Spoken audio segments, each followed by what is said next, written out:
et où on essaye de faire passer ce genre de choses, où il découvre ce genre de choses. Mais c'est d'abord le plaisir de ce qui est écrit avant le plaisir de l'objet. Ce que je veux aussi dire aussi, c'est que le livre, c'est vrai, c'est un bel objet, mais il faut que le livre vive. Et c'est important que le livre passe de main en main, que le livre soit lu, même s'il s'écorche, même si les pages sont un peu graissées. Mais pour moi, je me dis, quand un livre est abîmé, quand un livre a vécu, quand il a les rides de la vie, ça veut dire qu'il a vécu quelque part, qu'il est passé de main en main et qu'on l'a lu. Et ça, c'est important. Et puis il y a le livre de chevet aussi, le plaisir que l'on a de pouvoir lire au lit. Oui, je crois que c'est un plaisir qu'on partage à beaucoup, en tout cas. C'est un moment souvent L'aspect détente. privilégié, c'est l'aspect détente, c'est l'aspect loisir. Et là, c'est aussi quelque chose que qui passe par des animations, lectures, où l'on essaie que le livre aussi devienne un compagnon, un ami, quelque chose qui va accompagner, sans qu'il n'y ait de bonnes ou de mauvaises lectures. Toujours à propos du rôle des parents, une dame disait moi j'ai décidé d'emmener mes enfants à la bibliothèque très tôt, et c'est vrai qu'on trouve des trésors dans les bibliothèques, et que c'est un premier contact avec le livre. Mais les bibliothèques sont des lieux très importants dans les villes, dans les villages. Ce sont des lieux de richesse énorme. Et c'est vrai que, encore une fois, ce sont les parents qui y vont, mais je pense qu'au niveau de l'école, on devrait aller plus souvent dans les bibliothèques. Et je pense une chose aussi, des publics peu lecteurs. Pour nous, c'est une démarche importante, qu'il y ait une interrelation comme ça entre le monde de la bibliothèque et le public des faibles lecteurs ou des gens qui lisent peu. Parce que ce n'est pas une démarche facile pour quelqu'un qui lit très peu de se rendre dans une bibliothèque. C'est un monde un côté un peu rébarbatif, c'est un peu rébarbatif. C'est aussi confronté comme ça avec des masses de textes. Et quand on est un jeune lecteur ou quand on est quelqu'un qui débute dans la lecture, bah c'est vrai qu'on est un peu étranger, exclu, marginal par rapport à ce monde-là. Donc je pense que ce qui serait important, c'est dans ce sens-là, mais aussi peut-être avoir des bibliothèques dans les écoles, avoir des bibliothèques dans les CPS, que les enseignants aillent avec leurs enfants, leurs élèves dans ces lieux-là. Et que ce lieu-là se déplace. Moi, je pense à quelques animations qu'on a pu mener en collaboration avec les Chirou-Croisiers, où les bibliothèques se déplacent, sortent. Ce sont les bibliothécaires viennent sur place, sont repérés, sont connus, on les a identifiés, on a mis une tête sur quelqu'un, on sera accueilli par la même personne quand on ira. Et ça facilite un petit peu le contact, parce que sinon, c'est vrai, dans une bibliothèque, la première... Mouvement associatif, présenter un peu les bouquins. Donc c'est un peu la bibliothèque qui va vers les apprenants, mais aussi une bibliothèque plus facilement cernable, parce qu'il y a beaucoup moins de livres, qu'on est moins perdu, et que Paul Van plus abordable dans un premier temps. Peut expliquer un petit peu ce qu'on va retrouver dans chacun des livres. Oui, Jean-Louis, peut-être. Oui, ça fait partie de tout un cheminement par rapport au livre et par rapport à cette appréhension, à cette prise en compte du livre. C'est effectivement à travers les animations où c'est le panier lecture qui circule, puis ce sera rencontrer la bibliothécaire du village, et puis ce sera aller dans la bibliothèque du village, et puis ce sera s'inscrire à la bibliothèque. C'est tout un chemin. On ne peut pas décréter en tant que formateur qu'à un moment on va inscrire nos élèves dans la bibliothèque de leur village ou de leur quartier, parce que là, ça va faire une inscription, parce qu'on sera là derrière pour la faire, mais ce ne sera pas une habitude de consultation. Et là, c'est tout un chemin que l'on fait. La démarche doit être aussi personnelle et spontanée. La démarche doit être personnelle, spontanée, je dirais, nous, on la construit un petit peu. Il y a un encouragement. On la favorise, oui. À propos de l'école et de son rôle par rapport à la lecture, une auditrice disait « Moi, je ne suis pas sûre que l'école donne vraiment le goût de la lecture aux élèves ou aux étudiants, dans la mesure où il s'agit souvent de lecture forcée. » Oui, c'est un petit peu ce qu'on disait par rapport au cheminement vers les bibliothèques. On peut pas obliger quelqu'un à s'inscrire. Si on peut l'obliger à s'inscrire dans une bibliothèque, mais on ne pourra pas l'obliger à la consulter et à y emprunter des livres. Et moi, je conçois difficilement qu'on peut obliger quelqu'un à lire. Donc c'est vrai que ces lectures forcées ont aussi pas mal d'effets au niveau du non-lire par la suite. C'est vrai qu'on va se refiler. Moi j'ai des échos bibliothécaires qui me font part que les visites le mercredi après-midi dans leur bibliothèque sont celles des étudiants du secondaire qui viennent chercher les résumés des livres qu'ils doivent lire. En fait, on trouve des livres maintenant avec les résumés des livres. Donc, Ça facilite la tâche. Ça facilite énormément la tâche. Bon, ces lectures forcées, moi, n'atteignent pas en tout cas l'objectif qu'elles veulent se donner, qui est d'accéder à une culture et qui est d'accéder peut-être à un plaisir que le professeur a découvert dans cette lecture-là. Donc, je crois que c'est peut-être pas toujours le chemin le plus adéquat pour amener à la lecture. De toute façon, je pense aussi qu'au milieu scolaire, il n'y a pas de liberté dans le choix ou les thèmes qu'on a envie d'aborder ou le type de lecture qu'on a envie d'aborder. Que pour chacun d'entre nous, quand on parlait tout à l'heure du livre de chevet, c'est important, on a envie d'être bien quand on prend son livre, on va chercher son petit coin dans la maison, le coin un dans moment son qui doit lit, être bien agréable. Un moment très agréable. Au niveau de l'école, c'est un moment précis, donc il n'y a pas le choix du livre, c'est un moment précis. Les conditions ne sont pas toujours optimales et favorables. C'est sur une chaise qui, bien souvent, est dure.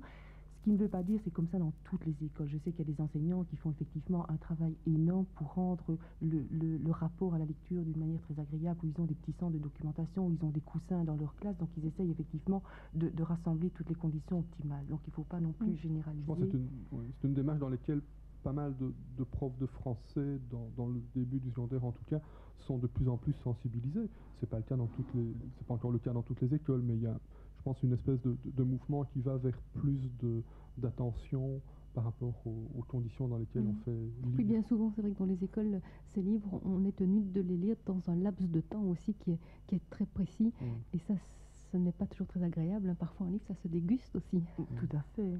Il n'y a pas de liberté par rapport au livre, donc on est tout le temps dans la contrainte et là on ne peut pas prendre le plaisir. C'est difficile. Jean-Louis Peters, vous disiez tout à l'heure, il n'y a pas pour moi de bonne ou de mauvaise lecture, et je voudrais justement faire à nouveau référence à la publication mensuelle du journal Le Monde, c'est Le Monde des débats. Son dernier numéro était consacré un dossier à la rentrée scolaire. Et je voudrais juste reprendre un petit passage. Antienne Connu, reprise à chaque rentrée chez les parents et quelques enseignants, le niveau scolaire ne cesse de baisser. Bon, ici on parle de la France, mais je crois qu'ici c'est un peu le même genre de propos que l'on peut entendre. Les élèves de plus en plus nombreux, repus de bandes dessinées et de séries télévisées, sont de plus en plus incultes, sinon ignares. Donc la télévision, on en a parlé il y a quelques instants. Et puis ici, on accuse un peu... on remet un peu en cause la bande dessinée. C'est vrai que beaucoup de jeunes aiment la bande dessinée, des adultes aussi. Je crois que c'est un moment privilégié. Si on regarde effectivement les livres pour enfants, c'est principalement des livres illustrés. Puis c'est vrai qu'il y a la BD. Moi, j'ai envie de revenir sur le fait que, à mon sens, il n'y a pas de bonne ou de mauvaise lecture. Il y a une lecture plaisir, et qu'on la trouve dans la BD ou qu'on la trouve dans le livre. J'ai envie de plagier, il n'y a pas de bonne ou de mauvaise musique, il y a peut-être de mauvais musiciens, donc peut-être de bonne lecture, il n'y a pas de mauvaise lecture. Et puis dans une ASBL par exemple, comme lire écrire justement, la BD peut être un bon instrument de travail, en tout cas proposer aux apprenants peut-être de créer des textes à partir d'images. Ou... Oui, il n'y a pas de... En fait, on ne porte jamais un regard de qualité sur l'outil qu'on va utiliser. C'est vrai que dans des groupes d'alpha, on peut servir d'image pour favoriser l'expression orale. On a insisté lundi sur la nécessité de cette maîtrise de l'oral. On a, dans certains groupes d'alpha, créé des romans photos, et Dieu sait si c'est un genre littéraire qui est fort critiqué. Et pourtant, comme outil, n'est pas le roman, la nouvelle, le feuilleton, le roman feuilleton, le roman photo.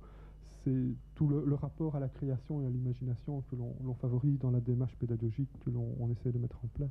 Moi, je dirais simplement aussi, il y a un regard de qualité par rapport aux outils qu'on va employer dans nos formations, mais il ne va pas y avoir de jugement par rapport au type d'écrit ni d'exclusion. Tous les écrits ont valeur à nos yeux. Ça, c'est important de le souligner. On a eu une remarque aussi concernant le coût du livre. C'est vrai que certains livres, certains ouvrages sont chers, et je pense notamment à des ouvrages comme ceux qui traitent d'art. C'est vrai que ce sont de très beaux objets, à nouveau. Je pense que le livre en lui-même est un objet coûteux, indépendamment du fait qu'on trouve encore des ouvrages plus coûteux, qui sont peut-être des ouvrages d'art, des ouvrages de géographie, très, très illustrés, des choses comme ça. Je crois que même le roman est un outil c'est quelque chose de coûteux. la richesse que l'on a, c'est de trouver pas mal aussi à côté d'une distribution, c'est de trouver des bouquineries, c'est de trouver des bouquins d'occasion, c'est de trouver tout un réseau de bibliothèques publiques où pas mal d'ouvrages sont référenciés, où on peut trouver pas mal de choses. Et puis il reste quelques expériences de villages qui sont plus spécialisées. Je pense à Chance ou à Redu, qui ont mis le livre, je dirais pour vraiment l'amoureux de lecture, là, et le mangeur de livres, le dévoreur. Mais pour nous, le réseau sur lequel on s'appuie le plus, c'est celui des bibliothèques, c'est le faire découvrir, parce qu'effectivement, là, l'inscription y est peu coûteuse, si pas gratuite dans la plupart des cas, et l'emprunt il est souvent gratuit ou à 5 ou 10 francs par semaine. Donc moi je crois que c'est vrai que le livre, quand on l'achète en librairie, est quelque chose de coûteux, mais on peut trouver pas mal d'endroits où c'est vrai qu'il est important de souligner ces rendez-vous lecture bon marché, comme justement des endroits comme Redu, qui proposent des fêtes et des nuits du livre, ou Shanks, la foire du livre de Shanks. Et aussi ne pas capitaliser les livres. Le livre est un objet d'échange. Donc quand j'ai un livre, voir si quelqu'un ne serait pas intéressé à le lire, à le regarder, à le scruter. Donc le livre n'est pas un objet à capitaliser, mais un objet à distribuer, à échanger. Il doit s'écorner, j'aime bien l'expression d'Anne-Marie tout à l'heure, c'est les rites de la lecture qui doivent se marquer dessus. C'est la preuve qu'il a bien circulé et qu'effectivement ces idées ont pu informer, faire plaisir, si ça peut aider. C'est ici à Liège, c'est l'œuvre La Lumière qui diffuse toute une série de livres parlés. Donc là, on peut rester en contact avec le livre à travers la cassette. Je crois qu'on perd un petit peu. C'est pas tout à fait la même chose que de l'entendre raconter, mais c'est un des moyens qui existent aussi. On a eu d'ailleurs un appel d'une dame qui nous disait qu'il existe à Autigny un club cassette magnétique comme ça, donc ça doit être le même système. Deuxième thème, la place des citoyens illettrés et analphabètes dans notre société, la place, quelle reconnaissance aussi et quelle chance. Moi, je voudrais tout d'abord faire référence à un appel d'un auditeur qui nous posait cette question: comment est-il possible qu'il y ait encore de nos jours des gens analphabètes et illettrés alors que l'école est obligatoire? Donc je pense que là, il faut remettre un peu les pendules à l'heure. Et puis, un autre appel, plus ou moins dans le même sens: comment est-ce possible, alors que notre enseignement est si riche aujourd'hui? On dit qu'il n'y a plus d'analphabètes, qu'il n'y a plus d'illettrés dans nos sociétés. Ce n'est pas vrai. Il existe encore des gens qui sont en déficit énorme par rapport à l'écrit, malgré l'obligation scolaire. Alors c'est vrai qu'il y a effectivement une école qui a pour principe d'apprendre à lire, à écrire, à compter à tous ces citoyens. Mais c'est vrai aussi qu'il y a des personnes qui rencontrent effectivement des parents. Et c'est comme ça qu'on se retrouve avec un pourcentage assez élevé de personnes qui sont vraiment en déficit. Bon, il y a toute une série de possibilités de remédiation à ces phénomènes, notamment par le type d'apprentissage. Alors on s'est rendu compte aussi que l'apprentissage qui était quand même le plus commun au niveau de l'école était l'apprentissage analytique au niveau de la lecture. Donc c'était les lettres, puis les syllabes, et puis on arrivait aux mots et des mots aux phrases. On s'est rendu compte que c'était facile pour un enfant qui pouvait aborder n'importe quel type de méthodologie à la lecture, donc qui aurait pu rentrer dans n'importe quel type d'écrit. Or, il y a des méthodes maintenant qu'on appelle la méthode globale ou fonctionnelle, qui travaillent plus le sens de l'écrit, et on s'aperçoit qu'à ce moment-là, les personnes qui ont des difficultés dans l'apprentissage ont plus de facilité par les méthodes globales et fonctionnelles que par la méthode analytique.